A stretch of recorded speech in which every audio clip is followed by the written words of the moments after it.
नमस्कार.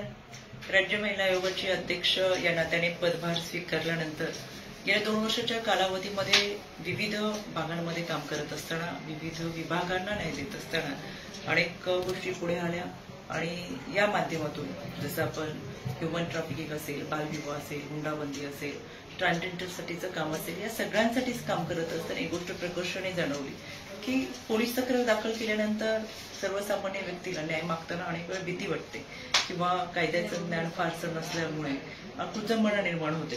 पण पीडितेला न्याय देत असताना, तिला स्वतःची अस्तित्वाची लढाई लढत असताना खरं तर न्यायालयीन प्रक्रिया ही सुकर व्हावी, कायद्याचं ज्ञान मिळावं आणि हे सगळं मिळत असताना कमी खर्चामध्ये ते न्यायालयीन प्रक्रिया आणि ही लढाई पूर्ण व्हावी यासाठी आमच्या राज्य महिला आयोगाच्या वतीनं लीगल एड क्लिनिक सुरू केलेलं आहे. अनेक दिवसापासून हे लीगल एड क्लिनिक चालू आहे. आमच्या इकडे विधितज्ञ महाराष्ट्र राज्य विधी सेवा प्राधिकरणाच्या वतीनं या ठिकाणी उपस्थित राहतात.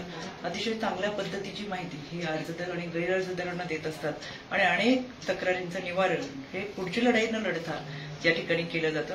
मुळातच कुटुंब संस्था हा समाजाचा पाया आहे आणि ही कुटुंब संस्था टिकली पाहिजे यासाठी प्रामुख्याने आमचा उद्देश आहे. मध्यस्थीच्या माध्यमातून कुटुंब संस्था टिकवण्यासाठी आमचे विधितज्ञ या ठिकाणी काम करतात. मी त्यांना मनापासून धन्यवाद देते आणि महाराष्ट्रातल्या तमाम महिला भगिनींना मला आवर्जून सांगायचंय, आपल्याला कोणतीही विधितज्ञांची मदत हवी असेल, न्यायालयीन प्रक्रियेमध्ये मदत हवी असेल तर आम्ही कटिबद्ध आहोत. राज्य महिला आयोगाच्या वतीनं हे लीगल एड क्लिनिक उपलब्ध करून दिलेलं आहे.